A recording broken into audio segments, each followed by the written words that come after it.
Ahead tonight, scavengers' mischief leads to problems for some residents. What's the next step for them coming up? Accused drug smugglers in court asking for bail. And police investigators on the stand today in the Kofi Goodman trial. Find out what happened. The National Report starts now. Now in HD.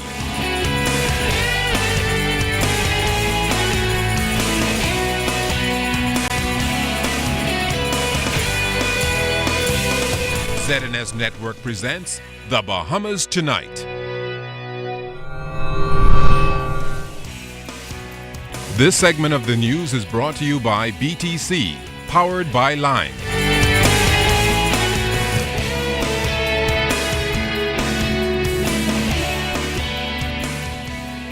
Good evening, I'm Charisma Robinson, sitting in for Keishla Adderley. And I'm Candino Knowles. Thanks so much for joining us.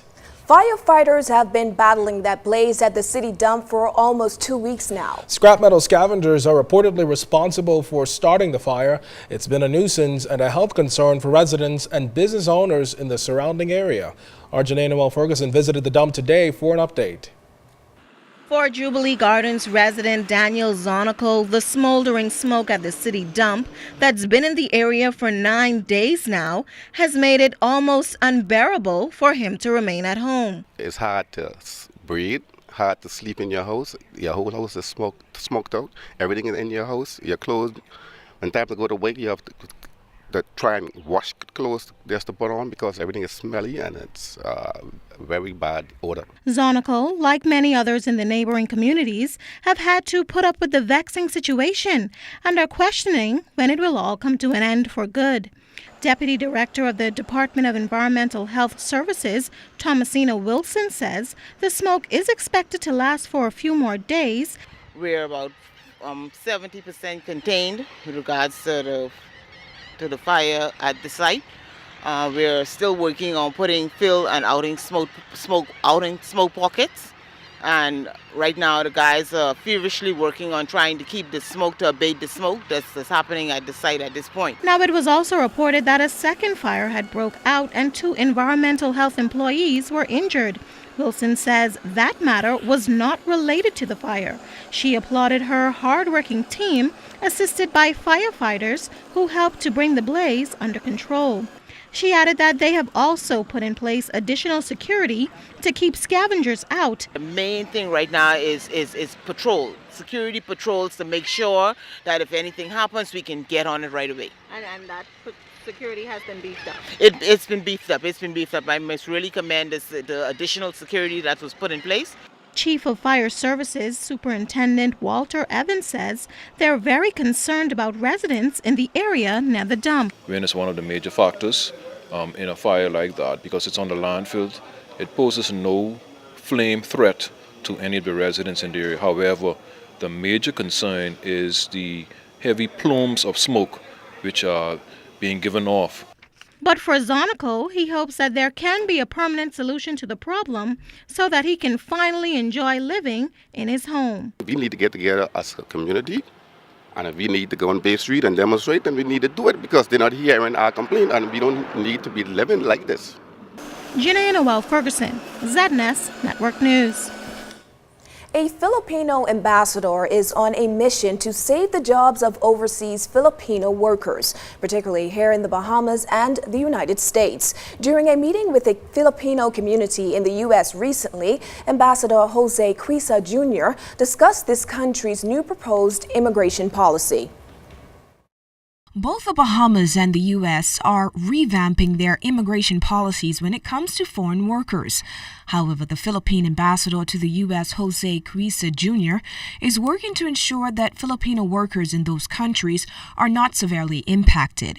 Here in the Bahamas, there are reportedly over 1,000 of those nationals employed, many as housekeepers, cooks, and medical workers. We understand the policy objective of the Bahamas authorities to provide jobs to their own people, and that's a very legitimate, of course, reason for them to reduce the number of jobs available. Foreign Affairs Minister Fred Mitchell recently allayed fears within the local Filipino community over the government's recent policy regarding work permits, where jobs would be transferred to locals to ease unemployment. Philippine Honorary Consul to the Bahamas reportedly held a meeting with government officials recently, voicing their concerns. Minister of Foreign Affairs Fred Mitchell says the suggestion that there would be an immediate exile of those that hold work permits is nonsense. The general principle is that this is a country of rules and laws. It is not an arbitrary, whimsical, or capricious country, nor is it arbitrary and whimsical in the applications of its policies. And so there need be no fear of some arbitrary policy which is going to expel people en masse from the Bahamas. We know that this economy has to operate. We know that Bahamian citizens have rights themselves for their existing employees. And, we operate within the rule of law. Meantime, as the Bahamas seeks to localize its workforce, the ambassador is hoping for an outcome that will, in the end, favor those Filipino workers. The good thing is that they have expressed the appreciation for the hard work that the Filipinos do. They appreciate the Filipino workers. In news from the courts, the coroner's inquest into the death of 20-year-old Aaron Roll has been pushed back to next Tuesday. Coroner Janine Weish Gomez was expected to sum up the case today. However, her summation has been postponed. When the inquest resumes, jurors are expected to deliberate following the summation. Roll was reportedly picked up in good health from his Ross Corner home on February 6th. A pathologist report indicated that he died from a ruptured intestine and internal bleeding caused by blunt force trauma to the torso. A judge has refused to grant bail to former police constable 27-year-old Tony Sweeting. However, Sweeting's brother, Delano Sweeting, was granted bail by the same judge. The duo appeared before Senior Justice John Isaacs this morning. You may recall that the two were arraigned in the Nassau Street Magistrate Court last Monday in connection with that cocaine drug bust at the Lyndon Pindling International Airport. The drugs have an estimated street value of $64,000. The Coral Harbor residents were charged together with taking preparatory steps to export cocaine from the Bahamas. They're also facing possession of dangerous drugs with intent to supply, conspiracy to export dangerous drugs, and conspiracy to possess dangerous drugs with the intent to supply. Allegations they all deny. During today's proceedings, the senior justice denied bail to Tony Sweeting on the grounds that the mother of one is a flight risk. However, 33-year-old Delano Sweeting, as we said earlier, was granted $21,000 bail with two sureties on a number of conditions. Outside court, their attorney, Jomo Campbell, said he will appeal the court's decision to deny Tony Sweeting bail. Jamaican national Conrad Campbell was arraigned earlier on the same charges.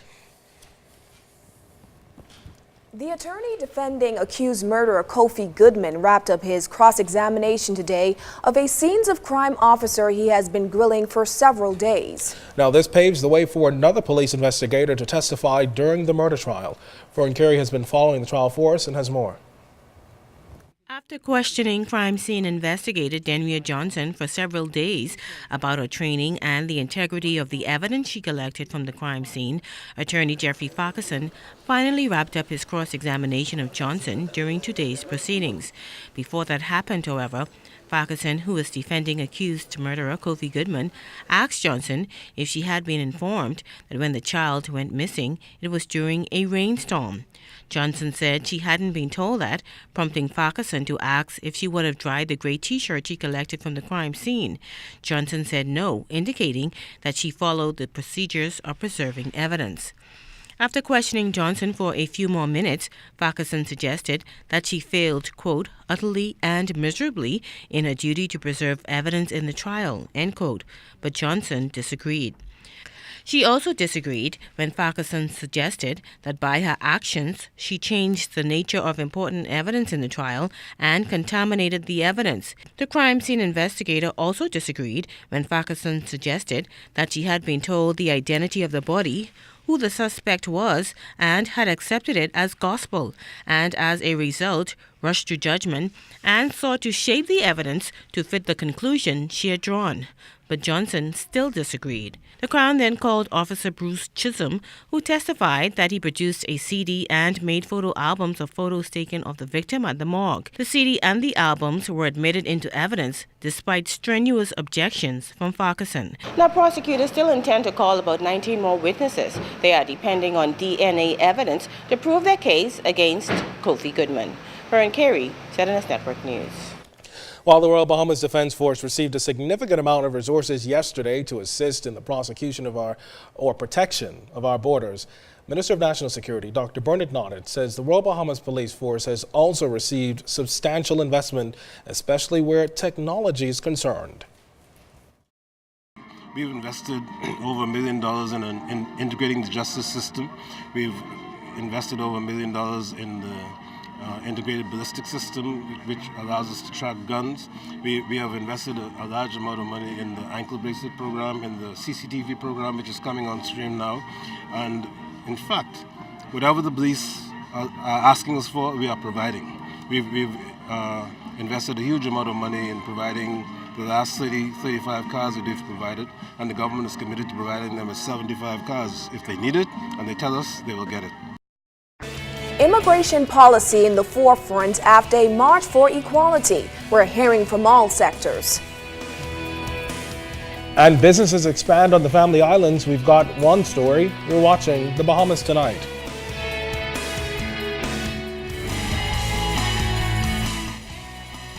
This portion of the news is brought to you by Shell Helix Ultra. Performance you can see.